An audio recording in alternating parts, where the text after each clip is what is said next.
Hello, shalom, salam, and hola. Welcome to the Hot Jewish Podcast. I'm Michael, aka Hot Jewish Energy. You can find me on Instagram, Twitter, and TikTok at Hot Jewish Energy and at Hot Jewish Podcast. Today, weather sucks. You guys always get I'm gonna adjust my mic a little bit so that you can hear me better. I'm always telling you guys about the weather, which is really, really weird, but yeah, today's a really gloomy day in New York. I was gonna light a candle, but I was like scurrying. Yeah, I don't know if anything is pretty new. I was supposed to go to a friend's concert tonight. That didn't happen. She got the flu, so I'm not going, but I'm going for Mexican food tonight for Cinco de Mayo because today is May 4th. So tomorrow night I'm not going out because it's Shabbat, so we're gonna do Cinco de Mayo tonight. So that's gonna be a lot of fun. Nothing else really, but we're gonna get right into it. We're gonna get Matthew on, we're gonna get them on, and yeah, it's gonna be a lot of fun. And I'm really, really excited to have him on. You're watching the Hot Jewish Podcast with my guest I cannot speak, with my guest Matthew Nouriel. Hi everyone, welcome back. I'm here with Matthew Nouriel. You guys might know Matthew as the Empress Mizrahi on Instagram. Welcome. Hi, thank you. Thank you for having me. I think this is the question that probably a lot of people have for you. So, where did the name Empress Mizrahi come from?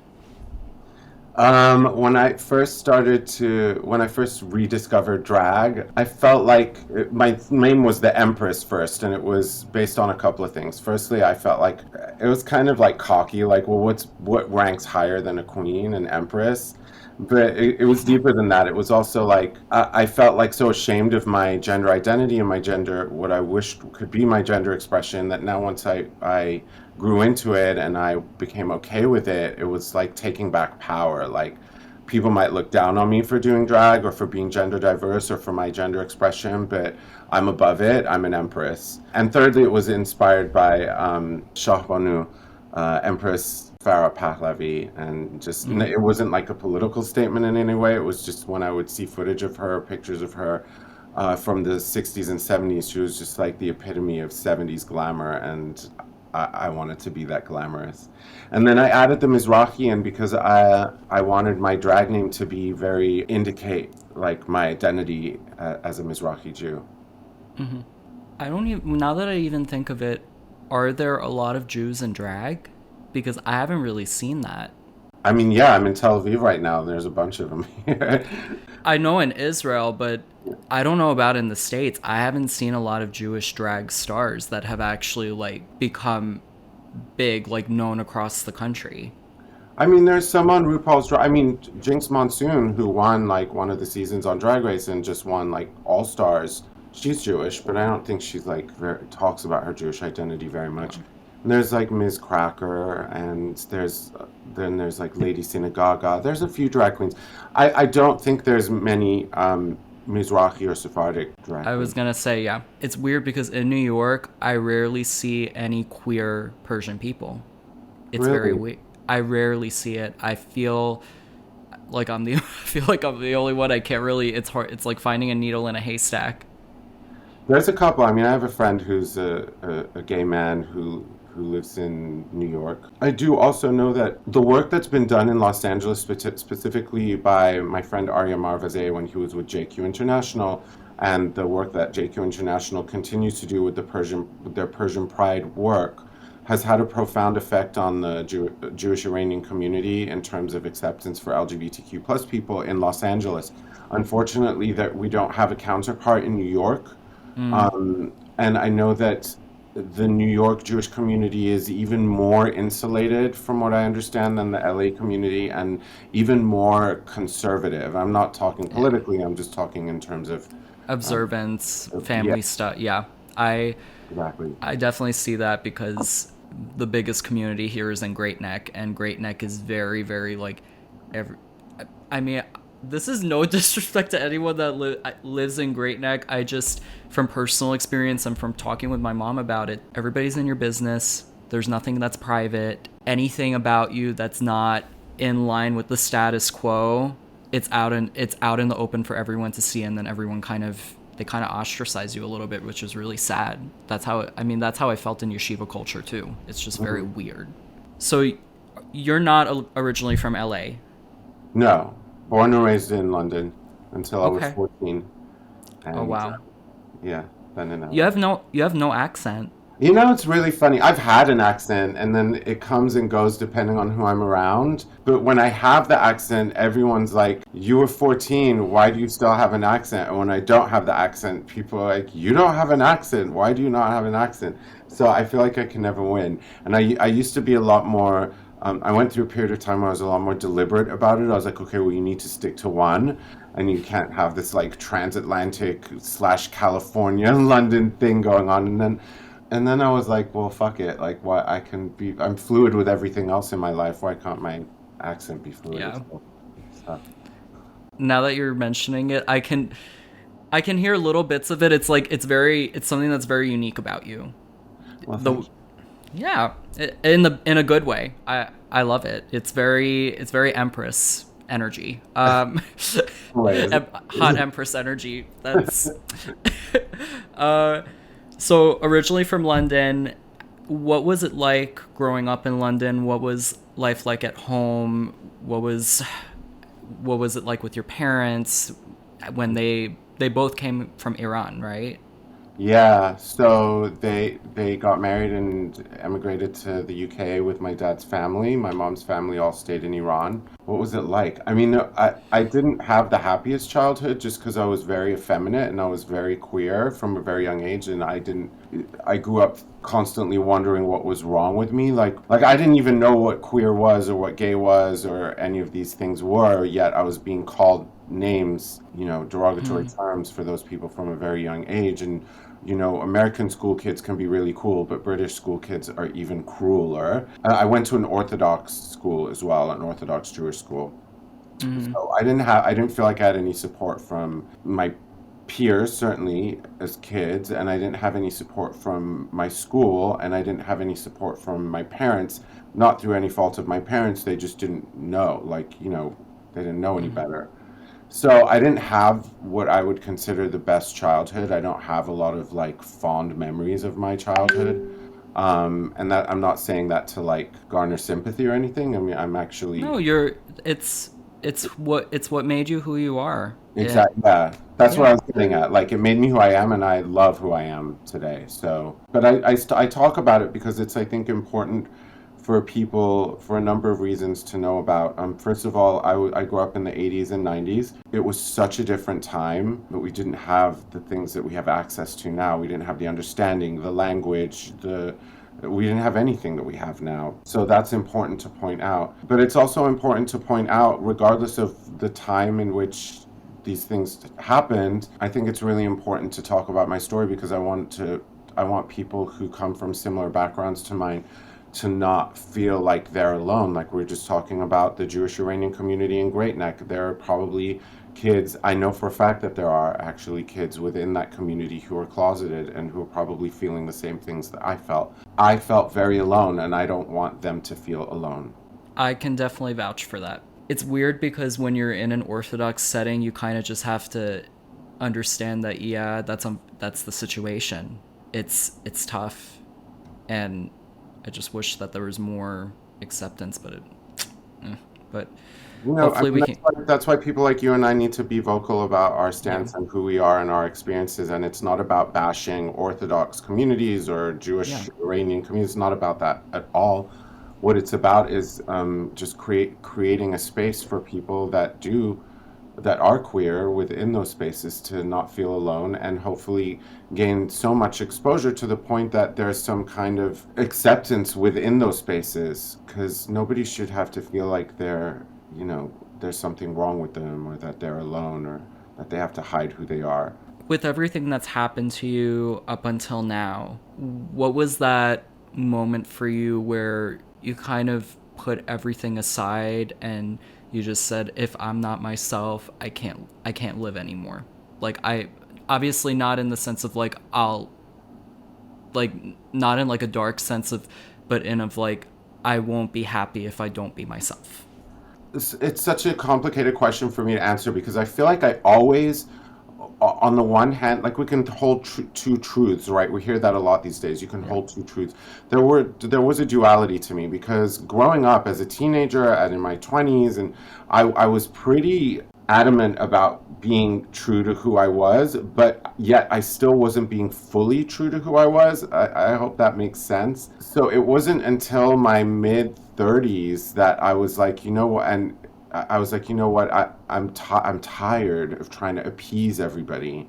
You know, I'm tired of like compartmentalizing parts of my identity. I'm tired of only expressing my queerness when I'm around queer people, and then expressing my, trying to fit in with my Persian Jewish family when I'm around them, and trying to just be all these things all the time at different times. It was exhausting. And that was when I was like, you know what? I like my femininity. I like being in touch with my femininity. I like being in drag, and all of these things came into play. And I just felt like, if this is my life. As far as we know, we only get one. Maybe we get more than one. I don't know.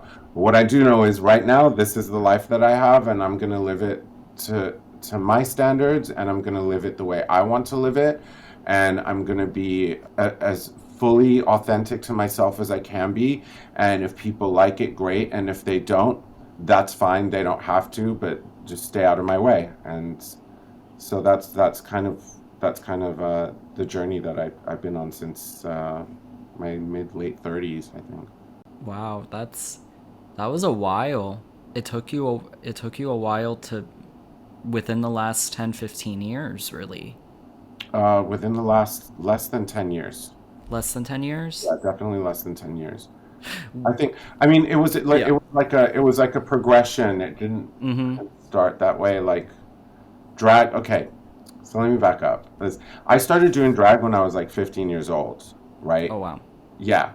And that was the 90s, and it was a very different time. And I did it for like 6 months, and I was sneaking off to clubs, and it made my mother insane. It made my mother's Iranian Jewish family insane. And so I stopped doing it because I thought, well, this is something that's like I have control over. I knew I didn't have control over my sexuality, but this drag thing, I was like, okay, just don't do it anymore. And I kind of put it away, and it stayed deep in the back of my mind, and it didn't come up again until I was like 36 years old. So we're talking like 20 years, right? Um, And what had happened was, at the time I was like trying to work in acting, and I was like involved in stand-up comedy in LA, and a friend of mine was like, me and some comedian friends wrote a skit. It was called The Real Housewives of the Shahs of Sunset, where we were playing Persian housewives. The premise being, how come the Real Housewives don't have any, of Beverly Hills don't have any Persians on them? Because like out of some like 30% of the population there is Persian. So we did it, and it was like super lowbrow. It wasn't cute. It wasn't pretty. It wasn't glamorous. But I don't even think I shaved. But like through that, like then it was like, let's do this other skit, and let's write this other thing. And oh, do you want to do it at a live stand-up show? And each time I was getting like more and more into it and more glamorous. But I think um, the safety of being like, I'm a comedian and an actor playing a character really allowed me the space to do that. But then it got to the point after a couple of years where I was like, bro, like you're enjoying this a little bit too much, you know? And that's when I just kind of fully decided, well, okay, just embrace it. Just mm-hmm. embrace it. And you know that that's also the beauty of aging as well, is that you kind of have less tolerance for bullshit, and you have less of a um you care less about what people think. Mm-hmm. So that played a part in it as well. And then, you know, Your priorities change too. yeah. Yeah, I mean, listen, definitely. you're absolutely right. I'm a single person. I pay my own taxes. I pay my rent. Why should I live my life why should I do anything other than how I want to do it, or do what I want to do? I'm not doing anything wrong. I'm not doing anything harmful. And I really, through drag, really learned to love my femininity and love and embrace myself and all elements of myself. I wish a lot of people in the community, I wish they had that mentality, because I'm sure you've seen it. You even mentioned it, that there's this constant thing of whether you have to be masculine, you have to be femme, you have to be dom, you have to be sub. Like, there's no in between. It's people want to shove you in a box, even within the gay community. It's like we didn't want to be shoved in a box outside of the community, and then when we got into the community, everybody's like, "Oh, are you a bottom? Are you a top?" Yeah. Like, I'm just like, why can't I just live as a person and enjoy what I want to enjoy at whatever time I want to enjoy it? Yeah. I mean, It's I feel like you can never be masculine enough for the people that are, it's for the gays that yeah, are into the masculine people, and you can never be feminine enough for the ones that are into femmes, and it's just really aggravating and annoying. But there's something very liberating about saying, yeah, I don't care.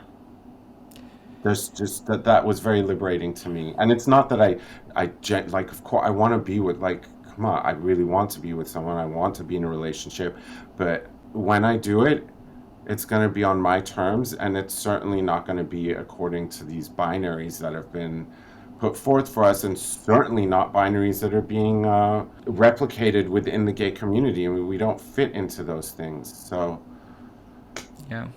yeah. I always say I'm not masculine enough for the twinks, and I'm not I'm I'm not I'm not feminine enough for the tops. I just I have a really interesting experience on all these dating apps, and it's just very, very weird. But now, kind of So, segueing, by the what? way, I can totally relate to that, by the way, so please don't feel alone in that. Okay, I was kind of hesitant for a second. I was like, wait, is this gonna sound weird? Is this gonna sound bad? And then I was like, you know what? It's how I feel. I'm not hurting anyone by it. But thank you. I kind of want to segue a little bit. We talked a lot about queerness, which we're going to talk about more into the episode. But what got you started into the Iranian activism sector and the Jewish activism sector? Listen, I've always been an outspoken person, and Hmm. I think that. When did you start being vocal about it on social media? So my Instagram page was mostly like drag stuff, and but I Hmm. would like occasionally talk about Jewish issues, or I'd occasionally talk about things that were happening in Iran. And that just gradually took over because I felt a sense of urgency to talk about these things, particularly revolving in terms of Judaism. There's so much there. Like, there's the internal stuff that needs to be talked about, which I really like. If you're not Jewish, don't comment on it, like, because it's none of your business. Those are like intracommunal conversations that need to be had, like the homophobia or transphobia that I experienced within the Jewish communities, within, that's such a broad term, but within certain people within the Jewish Hmm. community. And then my experiences growing up as Iranian and Jewish and queer naturally seeped into the things that I would post. And then the more I posted about it, the more there was pushback, especially when it comes to Israel issues. So I realized that it's something that needs to be talked about. And then May 2021 happened, which you're going to hear from so many content creators who are Jewish. Like, May 2021 happened, and we saw blatantly what is happening and what our silence is, what it's costing us. There was certain perspectives being put out that didn't represent my perspective, and that was, I think the first thing I posted was, I'm a Zionist, and I believe that what's happening in Sheikh Jarrah is wrong. I do believe that. I don't care what the reasons, rhymes, reasons, illegal, not illegal, permits, not permits to build. I don't believe in evicting people, not on that level. That's my personal belief. I'm Yeah. allowed to have that belief. It got so much flack from both Jewish activists and from anti-Israel activists, which was really baffling to me. I thought I was putting forth a message of nuance That and you're understanding. yeah. You That know? you're seeing it from both sides. Well, yeah. I mean, not everything's black and white, nor should it be. And I have a real problem with, and it's getting worse and worse every year. I have a real problem with these, like, ideological boxes that we're all putting ourselves in. If you're conservative, then you have to believe A, B, C, and D, and if you're liberal, you have to believe, A, B, C, and D, and there's no, you can't like sway from away from any of it. And if you're a Zionist, this is what you have to believe, and if you're an anti-Zionist, this is what you have to believe. I have a real problem with it, especially when it comes to Israel, because despite what people like to push, there is a lot of nuance to these issues, and we should be allowed to have varying opinions within them, Yeah. within these communities. So that's when I started really talking about Israel more and more, and anti-Semitism more and more, because I felt like it was urgent. Now, in the last 8 months, what's happened, and I've always would post about Iran as well when there would be, Yeah. protests happening, like in 2019. And but what happened is 8 months ago, Masa Amini was murdered by, or Gina, actually, Gina Amini, which is her Kurdish name, her actual name, was murdered by the morality police in Tehran for improperly wearing her hijab, as we know, and this created a massive outcry from the people of Iran. And from the world too. I had never seen that much coverage of Iran up until that point. Yeah, but it still wasn't enough, and it's not enough, unfortunately. It did make some headlines, and I think that you're in tune with what's happening on social media, which is probably why you saw it. But there's not enough mainstream media talking about it, and I know that because people still just every time I talk about, like, if like I'm brought to talk about it, people are like, I just last week was speaking at Tel Aviv Institute's conference here in Tel Aviv about Iran alongside Emily Schrader, who's doing wonderful work. Literally, I think everybody at that conference afterwards was like, "Oh my God, I didn't know that," or "I didn't know it was this bad," or "I didn't know, this is what's happening," and "Oh, I heard about it before, but I didn't know it was still going on." Like, people just don't know, and I blame the mainstream media for that. Once that started happening again, it was a sense of urgency, and I feel a sense of responsibility towards the people of Iran, and more specifically towards the LGBTQ plus community of Iran, because they're suffering the most, Yep. point blank. I don't know about half the people that are in trouble if it weren't for your posts. I'm being honest. When you post, you give it clear cut, which I really love. You give the right amount of information, which it's weird to say that because there never really is the right amount of information. We should be talking about it a lot more, but I wish that more people knew. Like you're saying, it's unfortunate. It's with a lot of things that are happening across the world. Like, a lot of people, I feel like we're hearing more about Ukraine than we are Iran, when they were both equally important issues.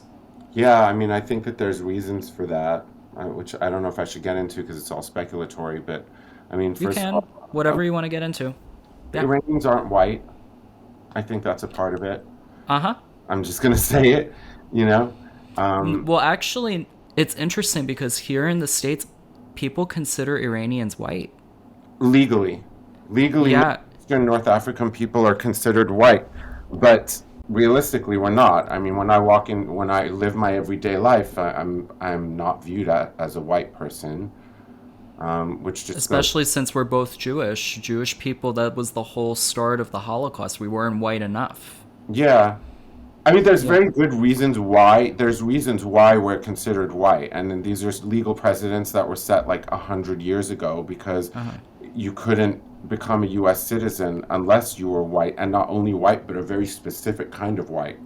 Like, Polish people couldn't, and Irish people were not considered good enough to become U.S. citizens. And what happened was you started having these immigrants going to court, and I think it was an Armenian or a Syrian, I think Armenian, who went to court and fought for to be considered white legally. I believe there was also a Japanese person, or who went to court to fight to say, well, I'm lighter, my skin is paler than yours, so what's considered white? So these racial constructs change over time. So I think that plays a part in it. I think that it's Iranian people aren't white. We don't function as white. We are looked at as brown people. We're looked at as Middle Easterners, whereas people in Ukraine are white. I mean, they're very Yeah. white as far as how they appear. So I think that might play a part in it.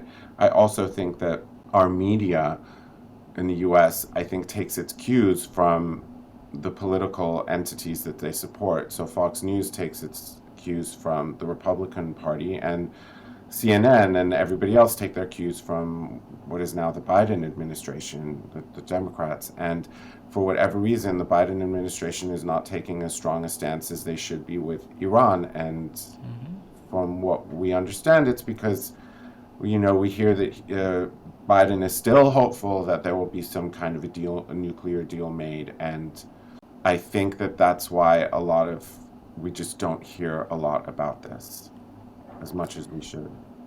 I don't think Biden's doing enough, not only for Iranian people, I don't think he's doing enough for Jewish people, if I'm being honest. No, I really, period. And I'm a Democrat. I'm not anymore. I'm an independent. You're preaching to the choir when you're talking about both sides, like you're preaching to me. Yeah. My family is mainly conservative, and a lot of what I say they don't get. Like when I'm talking about LGBT rights, trans rights, and everything, they just don't get it.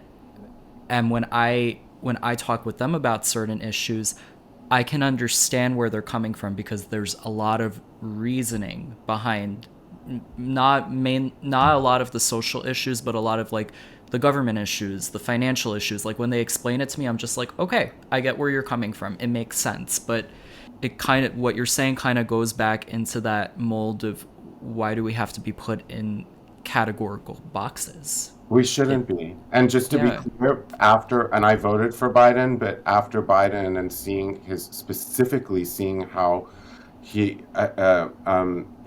reaction and inaction to Iran is when I now registered as independent. I'm no longer registered as Democrat and a big part of it is exactly what you just said. Like, I'm not interested in all of these political binaries. I think that we should be really focused in on specific issues. And I'm sorry, but what's happening in Iran, it should be a nonpartisan issue. Any human rights issue should be a nonpartisan issue. And to the conservatives that are continuously saying, well, I'm only fiscally conservative, I have gay friends and queer friends, and I love queer people, and I love gay people. I hear that all the time. It's just about other issues. Well, this is your time to shine, honey boo boo. Like, speak up.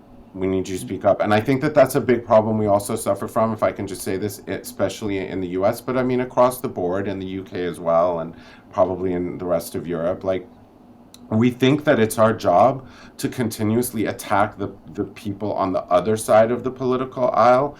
And I'm here to say they're on the other side of the political aisle for a reason. And yes, we should be holding them accountable, but who we should really be holding accountable is who we voted for. Right? So if you're a Republican, for example, and you're, again, saying you love queer people, you're just fiscally conservative, well, it's your job to speak to the people that you voted for. Just like it's my job to criticize Joe Biden, who I voted for. And I don't like this idea that our politicians are holier than thou and that they can never do any wrong. Like, there are things that Donald Trump has done that are indefensible, and yet people sit there and defend it just because he's Donald Trump. Like, and the same goes for Joe Biden. And I have a real problem with that. Yep. I haven't heard someone talk about that in a long time. It's really hard finding people who have that same mindset. Sometimes I feel like I'm alone when I'm talking about situations like that, or when I do, people are so quick. Like, when I've talked about things from an independent perspective and I'm seeing both sides of it, I've had conservatives come into my DMs saying, how can you say this, yada yada yada, especially when it was in regards to gun control. The amount I got into an argument with, I think, like one or two people. I was like, why do we need military style weapons in the household? I understand, like, a handgun, especially for Jewish people. I'm supportive of that, of being able to defend yourself. I know a lot of people aren't, but it's, why do you need that powerful of weapons? It just doesn't make any sense. It doesn't. I mean, if you want to get into gun control, we can talk about gun controls. I grew up, again, in the UK, where, I mean, at a certain point, police didn't even have guns, and I believe they do now. But I personally don't understand this whole idea of legalized guns. I don't get it. But that's me personally. Yeah. I understand that a lot of people believe that they should have the right to protect themselves with a handgun or with a gun, and I can accept that. What I can't accept is what you just talked about. Like, why do we need to have military weapons? Yeah. Why is it okay? And furthermore, why is it so easy for somebody to purchase one in certain states? That baffles me. That there is, to me, in my mind, there is absolutely zero justification for not having common sense laws in place for guns. No, yeah. And like you were saying, everything is so, it needs to be nuanced. Everybody is just black and white, cut and dry. We either have it all or we don't have it. Same with Israel, too. Same with how a lot of the Arab nations in Palestine, how they're all, the mentality is like, oh, we either want all or nothing. That's why so many of the partition deals didn't go through, because they were like, no, even if I'm getting 50%, I still want everything. I mean, it just says a lot that the Jewish people were willing to share, and then all the other nations were like, nah, we want everything. But Yeah, well, that's colonialism, isn't it? Arab colonialism, that's something that I started learning about. Yeah, listen. You want to know what's colonialism? What the languages that you hear the most in places where those languages don't originate from. That's because of colonialism. Arabs came to the Levant through a very, very brutal colonialist, imperialist uh, um, force, right? Mm-hmm. Yeah, listen. It's not just Jews. We're not the only minority that have been sort of pushed aside because of the Arab conquest, which happened in the 7th century, Mm-hmm. right? There's Kurds, there's Coptic Christians, Armenians. There are so many ethnic groups, and Iran is interesting as well because Iran maintained the we maintained our language, but there's definitely the Arabic influence on the language. But the religion, right? The religion came in. Islam was the religion of the Arab conquest. So these are two things that people need to look at: is language and religion. Why do so many countries speak Spanish? Well, because of colonialism. These aren't like nobody debates these things, but for some reason, when it comes to Israel and Pan-Arabism, it becomes a debate, which I don't understand why. And on top of that, nobody's saying Arabs need to go anywhere. Nobody's saying Palestinians should be wiped off. Everybody's like, okay, let them, you know. And I'm not trying to justify things that maybe Israel has done that they shouldn't have done, right? That's a whole Mm-hmm. other conversation. I'm not willing to have that conversation until we're dealing with the truth. And the truth has to be talked about. Well, until we acknowledge the truth, I'm not going to talk about what Israel should have or could have done better or should be doing better. I'll have that conversation internally, but no. Like we need to deal with the truth. And this global scale of gaslighting of Israeli people and of Israel and of Jewish people, it doesn't fly with me. So Mm-hmm. call it what it is. It's colonialism, it's pan-Arabism, and that's fine. If that's what you want, then we know where we stand. It's funny that you mentioned that with colonialism, when that certain group invades, they implement their language into the area. There's only the only country that has ever spoken Hebrew is Israel as a national language. How many countries are there with Arabic as the national language? It's It's a lot. And yeah. people don't know that those aren't like the Arabic isn't the native language to North Africa, Yeah. right? And Islam isn't the native religion. The people that were there prior to that conquest were the Amazighs and Jews, mind you. Yeah, I'm going Yeah. off on tangents. I'm also hot because somebody left like this nasty comment on my Instagram today, and I'm just like fuming because of it. Do you want to So, talk about okay. it? No, it's fine. It was this I white girl from like Finland or something telling me that I'm like apologizing for apartheid and colonialism and that it doesn't make sense because I'm trying to stand up for LGBT rights. And I'm just like, this is so typical. This is like, so, like, who's the colonialist here? Like, I don't fit into the box of what you consider to be okay for a Jew or okay for a queer person, so you're leaving a nasty comment. Tell me who's the colonialist, right? I'm never going to fit into those boxes. So, Hey, comments, it's tough sometimes. Some of them you can get past, I'm sure. Some of them you've just like, oh, we're gonna delete that, or we're gonna ignore it. But some of them just kind of, they hit you hard. Or they're so stupid that you have to like reply to them. Otherwise, I just don't reply. I They make mean, sometimes. when you reply and they reply back, it gives you more engagement. They're actually benefiting your page. This is true. So keep it coming. Yeah, thank you, haters. Thank you for giving me your engagement. So I'm gonna ask you an interesting question. Now we're gonna get into like what if situations, which I think we need that. I think we need some hopefulness. Do you believe that the Iranian government, the radical government, will finally be overthrown? Yes. And if you, yes.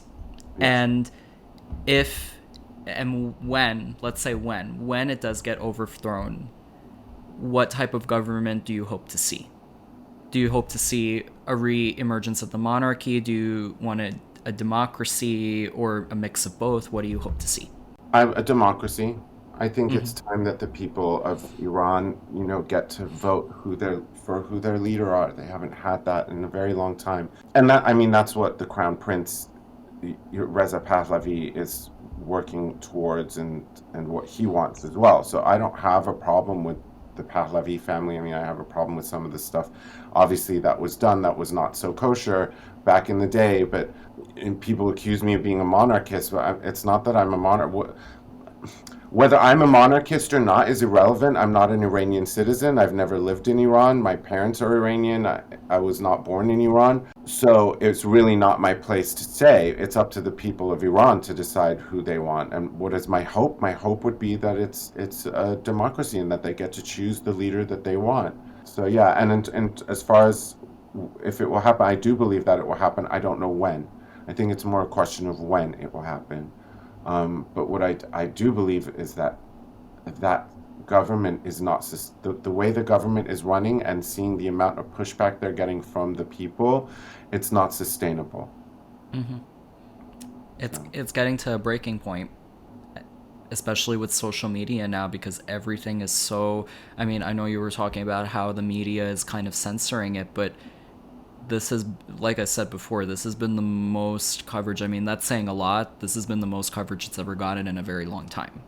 yeah, it And a is. lot of, and Americans, it's a blessing and a curse. Americans love a wounded bird, which Yeah, is really, which they're not. The people are fighting, but they're like, oh, who can we save now? And then they see Iran having issues, which they've been having issues for decades, and then they're like, "Oh, we're gonna help them now." It's like what happened in Ukraine. They saw Ukraine getting attacked, and then they were like, "Oh, who are we gonna save now?" It's like that savior mentality didn't work in the Holocaust, because most of us were killed already, and they came in thinking that they were gonna be the heroes, but they weren't. And it's that's kind of like the curse part of it, if what I'm saying makes sense. yeah, no, it does make sense, and I don't know. They always have to have some kind of angle. It can't be because it's like the right thing to do. Like it's always some angle, and that's what's aggravating. But Yeah. all we can do is keep doing what we're doing, and there's like a lot of people who really dedicated a lot of their time and their lives um, to pushing forward what's happening with Iran, and making sure that it stays on people's minds. So, Yeah. And you're one of those people, so thank you. I try to do my part, but I look at your posts and I look at your account, and I think to myself, I don't know if I could ever do as much as you're doing, because you dedicate so much time, and you're like the forefront.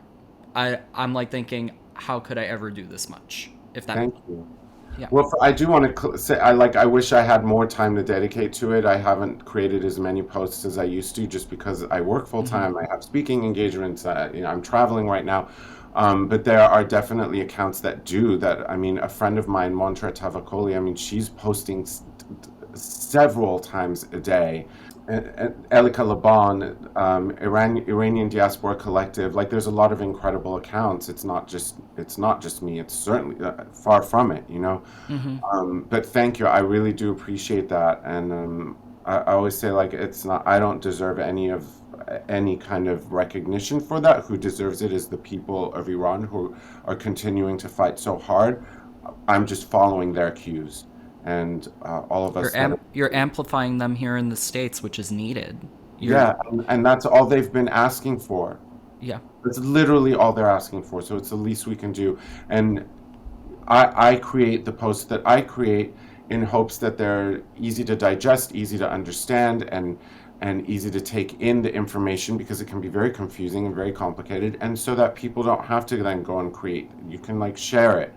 Yeah. And not just my posts, anybody's posts about it. I mean, that's the goal. Because again, that's all they've been asking for. Literally, hashtag be my voice, hashtag be our voice. They want us to just expose what's happening. It's the least we can do. I totally agree. It's the bare minimum. It really is. Aside from, now I want to transition to kind of wrap everything up, the work that you do offline. Because in reality, the work that you do offline, it's, if anything, at the very least, it's just as important, if not more important. And you're doing a lot of work offline. Well, both. I try not to, I mean, it's not always possible. I try not to like draw a line between the advocacy I do online or the work I do offline. I feel like it's all tied into each other. Each element benefits to, is a benefit to the other. But as far as what I do offline, well, first I'm executive director. Community engagement, I'm definitely not the executive. I'm the community engagement director for an organization called Jimena, which is an acronym for Jews Indigenous to the Middle East and North Africa. And we work to achieve recognition of the history and heritage of Middle Eastern and North African Jews, and specifically the almost 1 million refugees from Arab lands and Iran, who have been both literally and figuratively forced to leave, and many of which have left everything behind. So that's the work I do, that's my 9 to 5, I guess you could say. And in addition to that, I do speaking, I get brought in to do speaking engagements for various whatevers. Like I just did the conference here in Tel Aviv. I do a lot of speaking engagements for high school and middle school kids, BBYO. I've done a whole bunch of times. They're incredible young people who attend BBYO conference. And anybody who'll take me, who's willing to listen to my perspective, and some article writing here and there.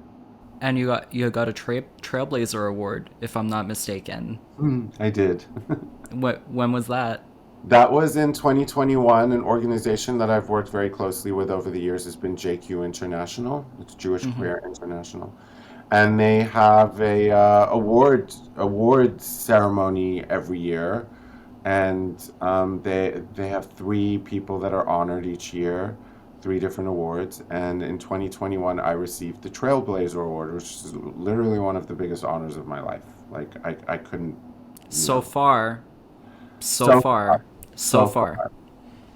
Because we're bigger and bigger. Absolutely. But those things, as lovely as they are, it's nice to have that kind of recognition. But at the end of the day, it doesn't... It's not everything. It's not everything. Like, it's super rewarding, but you know what's really rewarding, Michael? Like, when a teenager DMs me from Iran asking me how to do makeup, or when a Jewish kid DMs me and says, I can't come out, but you being who you are helps me want to be who I am. Like, those things feel really rewarding. The award was lovely. I got to wear a really stunning couture that I had made and just look fabulous and receive an award and shed a fake tear or two and shed a fake tear or two. Those were real tears. Some of it. You see, you clocked me. I always try to be a badass, and it's not. They were totally. Did make me misty-eyed. What? It's badass if you really take it in. And yes. I hope you did, and it looks like you did. No, I did. It was, joking aside, it was a very, very, definitely one of the greater honors or moments in my life. And it's nice that you had that moment to shine, so that other people like yourself who are younger can see, wow, this person is up there getting a really great honor, being recognized. Maybe I could be that person one day, which, Yeah, yeah, absolutely. That's what it's all about, right? it's all about making sure that you're setting an example for people like yourself so that they can, and I think you're doing a great job of that. Thank you, Michael. Yeah. You know, I have a hot Jewish T-shirt. Hot You Jew. d- you do? Oh Yeah, wait, I remember you messaged me about it a while ago. I didn't know if you bought it. You have it? I have it. I wore it to actually to JQ's annual Guilty Pleasures Oh. Hanukkah party. I looked really cute. Which one did you get? Black, and I think it says hot Jew in purple. Yeah. Oh, I love that. I have But so many yay. t-shirts from like friends that have come out with merch lines. Like that's like I always feel like it's such a great way to support people. So I was like, I'll buy a t-shirt. And now I have 10 tons of t-shirts. Half Will of them there I, be Empress Mizrahi merch? you know, I'm gonna be honest. Everybody who I've spoken to who's come out with these merch lines, I'm like, how much have you actually moved? And like, well, it's not about that. You know, they make them as you order them with these companies and this and that. And I'm like, well, no, I do want to come out with a line or a collection, but I don't want it to be revolving around me. I want it to be revolving, like, I want to do a really cool line of like non-binary, like products. Like it'll be shoes, which I've been warned not to do because it's super expensive to get made, and like Yeah. t-shirts, nail polishes, maybe lip gloss, like stuff like that. That's all genderless, or yeah, I that's my dream to do one day. I just need to get on it. I believe in you. That sounds cool. I think it would. I mean, I want some Empress Mizrahi stuff on it though. I think that would be fun. I have to really think. I have that the like the products. I know what I want the products to be, but I don't know what I would want to call the collection. This is Empress Mizrahi. Like it's feminine, which is great. But if I really want it to be non-binary, so it would have to appeal to people who don't Hmm. identify as feminine, maybe, or maybe I'm overthinking it. I don't know. But we'll see. It's going to happen eventually. If anyone who wants to financially back such a thing, such a project, is listening to this, hit me up. Absolutely. Speaking of which, where can everyone find you? At Matthew Nouriel on Instagram and on Twitter, which I barely use, and Facebook, which I never use. Just hit me up on Instagram. Matthew Okay. Nouriel. Yeah. Perfect. And if you guys are also searching, you can find Matthew also Empress Mizrahi anywhere. Like if they Google that, they'll find you probably too, right? Yeah, probably. Okay. I've switched everything back to just Matthew Nouriel because I no longer wish to draw a distinction between my quote drag character and just who I am. So, I love that. mm, Alrighty. That is it for this episode of the Hot Jewish Podcast. Thank you so much, Matthew, for being on here all the way from Israel. It really means a lot. And thank you for sharing your insight and everything that you have to offer, which is invaluable information and invaluable time. And I hope that everyone can really take what you're saying and apply it to themselves, especially people who are struggling, because I think what you said can really. I'm just going to mention two quotes. I want to mention these two quotes. It's from an op-ed Matthew did on Hey Alma, and one of the quotes which I thought was very very quotable, and I think everyone can relate to this in a way.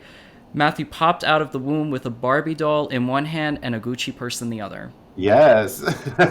Take what you will with that. And then a little bit more wholesome, a little bit more, well, not wholesome, a little bit the raw What's truth, more wholesome but than Barbie dolls and Gucci? what? What's more wholesome than Barbie dolls and Gucci? You know what? That was the wholesome one. This is more of the, if we're going to take something away from this whole episode, please don't hide yourself for 2 decades. I think that, if anything, at the very least, just make sure that you're happy. Yeah. Happy and healthy. And just remember that one thing I always say is, especially when I'm speaking to young people, is no matter how hard you try, you'll never be able to run away from who you are. Who you are is always going to catch up with you. So Amen. stop Amen. running. I love that. Yeah. I wish I had that when I was younger. It was tough, It's but okay. It's never too late. it, And you're it younger, thank God. I am, and I'm happy with where I am. There's very long ways to go, but you're very inspiring. That means the world to me. Thank you, Michael. I appreciate it. Absolutely.